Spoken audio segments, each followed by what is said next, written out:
So it looks like I feel it. I'm gonna do 1996 WWE mod with the rise of Stone Cold Steve Austin, and then whatever happens afterwards. Might not do Montreal Screwjob, might not happen. Who knows what's gonna happen? Figured I'll show you guys what kind of product I'm doing. This is something different for me. Normally, I like to do modern products with like balanced on popularity and performance. But I figured this would be something different and something cool, and something different for me to do. The only thing that I changed is instead of the match ratio on the TV right here, it's instead of 40, it's 70. It has to be doesn't have to be 70 for me, but it's my preferred. It's what I'm comfortable doing. I'll still try to do it's not gonna be the same as Attitude Era. It's not gonna be like a lot of stupid comedy skits. It's not gonna those are fun and to watch, but on here I want to not waste the minutes. This is all the times for that. This is there's gonna be face heel divide. The TNA levels are gonna go probably up down the line, but I'm not gonna have a women's wrestling. It's just not for me. I'm not a fan of it. I'm a fan of it right now, but at the time I wasn't. Like the time at 1996, the women's wrestling wasn't that great. So here we got a medium traditional product, which means that it respects the old school stuff, which I do, and I'm gonna stick with that. In the mainstream, it's heavy, which means refers to wrestling's entertainment, where heavy means like WWE's heavy. It's probably their key feature. Comedy low. I'm gonna have some fun gimmicks. It's pretty heavy. You can read all that stuff yourself. I don't need to really get through it. And it's gonna be cult and risque means cult means older fan base pretty much, and risque also means older fan base. So I figured I'll focus on that as the time needed it. This is right before on WCW side when Scott Hall and Kevin Nash debuted. So I figured I'll start by showing you guys my product. I don't plan on changing it going forward unless I really suck at it, and then I'll change it. Alright, so here's gonna be the first episode of Raw.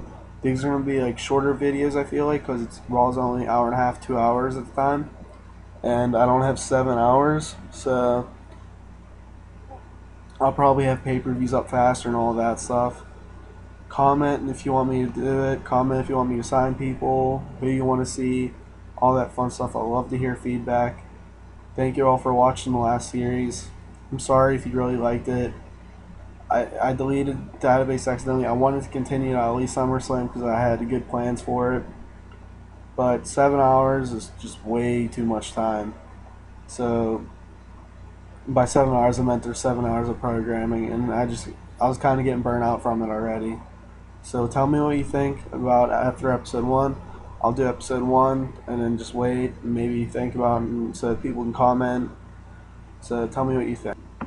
So I'm going through and adjusting the talent roster and signing people. And as you see, it's kind of hard. Shawn Michaels, God bless him, was not a nice guy, not a lot of people. He didn't have a lot of friends. So it's going to be fun seeing how I'm going to deal with such a pain in the ass, and I'll keep you guys up to date with stuff like this. I'm going to make a couple signings. I cut a couple people. I started a developmental company I called NXT. I sent Ted DiBiase down there, so he's not going to be managing 123 Kid or Stone Cold anymore. And Mark Henry's down there to get better, and so is Avatar, aka Justin Credible of ECW fame, is down there. So let me know if there's some young guys you want me to sign. I'm going to sign some Attitude Era favorites. So you're going to find out who those are in the coming weeks. Just thought I'd share with all the fun Shawn Michaels is bringing me, signing people and all that fun stuff. Doing stuff right before Raw. Just figured I'd show the announcers for it are Vince McMahon, Jerry Lawler, and Jim Ross. Vince McMahon's going to stay as a commentator for a pretty good time. So I do have plans for a Mr. McMahon character. Just thought I'd share and just let you guys keep up to date. And I'm not going to tell you guys who I'm signing and what teams I'm bringing in. I just want that stuff to be a surprise and make it cool for you guys. I thought I'd show who the champions are. Here, Goldust is a heel at the time, and he's the champion, Intercontinental Champion. Now, here's a tip for guys who play this game. When you're mid-card title, the prestige can only get up to 70. So, if what you want to do if you want to raise the prestige is you go to modify title, and then you go to level, and you change it to floating. Now, floating title is like the X Division for TNA back, and when AJ Styles, Christopher Daniels, Samoa Joe are fighting for it, it could be the top match or the lowest match. Floating literally mean it can float the card. Thought I shared that with you guys. Okay, then we go to that, and the King of Rings the title. I'm gonna make the Royal Rumble a title too. And if you see the King of Rings, the tournament held every June, I will hoard the tournament. In real life, Stone Cold wins this, and that's a possibility. I've yet to determine any booking plans. Shawn Michaels is the champion at the time, base champion. He beat Bret Hart at WrestleMania 12, right before WrestleMania 13. And then here, Skip and Zip, the Body Donnas are the tag team champions. I don't know what I'm going to do with them having the titles. I don't know what other teams I'm going to get. There's a couple teams I'm thinking about getting together, a couple teams I'm putting together. My favorite team personally is going to be together, but not right now as I can't. One guy can't do something. Don't want to give it away. But oh, you didn't know. And your ass better call someone. That's all I'm going to say. Can't happen right now, but down the line it will. So that's the champions. I'm trying to think before I start signing people and all that. The Raw's an hour and a half. You see Mr. Fuji doesn't have managers. I'm probably just going to fire him. And then I don't have any storylines present. And Raw's tonight, so I'm going to get it going here. Alright, so we start off the first Raw with a squash match of Yokozuna beating the Brooklyn Brawler. This got a hell of a lot better rating than I was expecting. I was just expecting this to be crap, and I'm very proud that it went very well.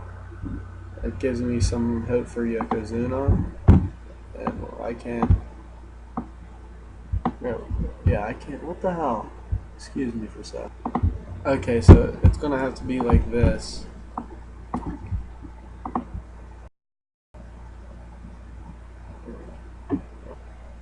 Go to after Yokozuna and squashing Brooklyn Brawler, we get Mark Mara getting a quality win over Justin Hawk Bradshaw, which afterwards Mark Mara is being stalked by Goldust backstage, but he doesn't know that. Then we get the Body Donnas versus the Smoking Guns, with the Smoking Guns getting the win over the Body Donnas as to set up the tag division. We have the Smoking Guns, Body Donnas, the Godwins, Bushwhackers, and then we go afterwards. The Body Guns want to shake hands, but they really just cheap shot the Smoking Guns. We then go to British Bulldog cutting a promo on Shawn Michaels as British Bulldog and Undertaker are about to have a match, a number one contendership match for the chance to fight Shawn Michaels. Shawn Michaels, especially as commentator, during the match, the Undertaker was attacked by Owen Hart, so the Undertaker got out of the ring, chased Owen Hart, and they brought him back. So British Bulldog versus Shawn Michaels for the first pay-per-view. It's In Your House 7, I believe. Then Undertaker chases Owen Hart to the back, and Shawn Michaels and British Bulldog are held apart so they don't hit each other. That's it for the first Raw. I mean, the rating isn't that great because of there's not a lot of there's only two really good storylines so far, and the IC title and the tag division storyline isn't going so well. But with the roster they had at the time, I did the best I can for first episode. Tell me what you think. Tell me who I should sign. Who do you want to see feud? Who should win King of the Ring next month? Should it be Stone Cold? Should I stick with history? What should I do with Bret Hart when he comes back in 3 months? What should I do with Psycho Sid when he comes back in 3 months? Let me know. Thanks for sticking through it. This is a weird episode. Have a nice day.